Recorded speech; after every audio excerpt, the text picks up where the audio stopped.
Hello everybody and welcome back to another video. My name is John and today we're going to be playing some historic budget flyers. So what this deck wants to do is drop a bunch of early flyers, go fly over our opponent's creatures and smack them right in the face. So how we're doing that is, let's see, we got 4 copies of Fairy Miscreant, 2 copies of Network Disruptor, 4 Storm Tamer, and 4 Spectral Sailors. So these are all cheap flyers that we can drop early. Fairy Miscreant is a 1-mana 1/1 flyer. When it enters the battlefield, if you have another one, you can draw cards. So if you draw multiples, you get to draw cards off of them. We also have Network Disruptor, another 1-mana 1/1 flyer.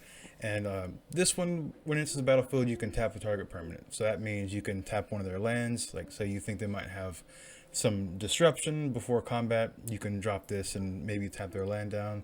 Also, you can get rid of opposing flyers. Not get rid of them, but just tap them down so you can get in. We also have Siren Storm Tamer, another 1-mana 1/1 flyer. Has you can pay a blue and sack it and counter target spell or ability that targets a creature that you control. So protection for our creatures in our creatures. So that's pretty cool. Nice. And we also have Spectral Sailor, another 1-mana 1/1 flyer. This one has flash, so that's pretty cool. And also has pay for and draw cards. So if we got nothing else to do, we can do that. So that's pretty sweet. And we also got some card draw on the deck. You know what? Let me come over here and talk to y'all real quick. All right. So as far as card draw goes, we have Wingwords. 3 copies, 3-mana sorcery. This spell costs 1 less to cast if you control a creature with flying. All of our creatures have flying, so this is always going to be 2 mana as long as we have something on the battlefield, right? So yeah, card draw there. And we also have Curious Obsession. This is a pretty important card. Enchanted creature gets +1/+1, and it has whenever this creature deals combat damage to a player, you may draw a card. At the beginning of your end step, if you didn't attack with this creature, sacrifice Curious Obsession. So as long as you don't forget to attack, you get to keep your Curious Obsession. And the card advantage that it offers makes it kind of hard for your opponents to keep up. So yeah, Curious Obsession, really solid card. Now how do we close out the game? We have a 4 of Empyrean Eagle, a 3-mana 2/3 with flying. Other creatures you control with flying get +1/+1.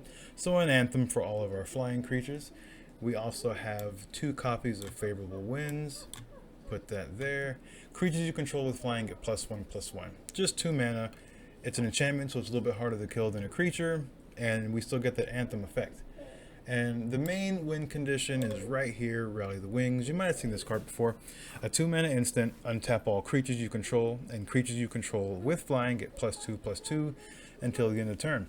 So you play this during combat, untaps all your creatures, kind of give them pseudo vigilance in a way, and you just smash in. Sometimes you play this card and you just win. You have 3 flyers on the battlefield. Let's just say, for instance, that's 9 damage, right?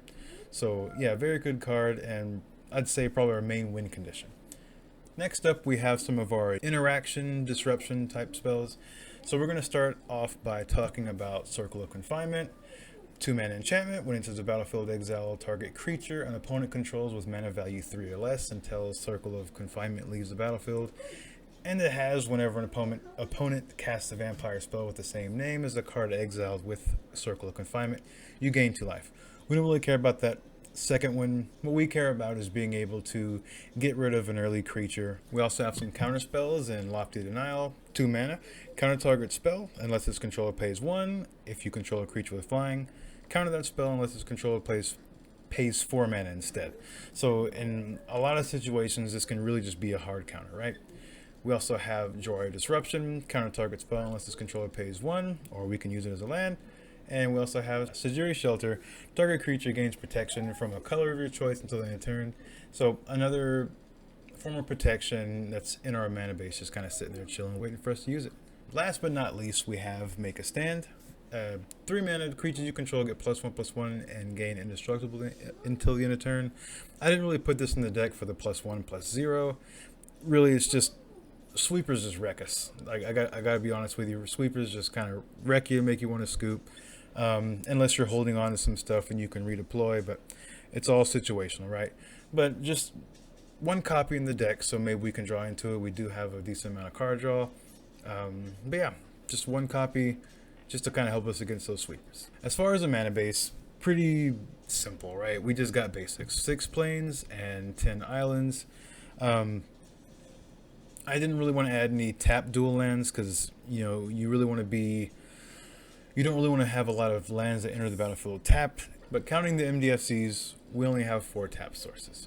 But anyways, that's the deck. Thank y'all so much for watching. Please like and subscribe. I'm going to go ahead and jump into a few games so you can see how the deck performs. See you in the final thoughts.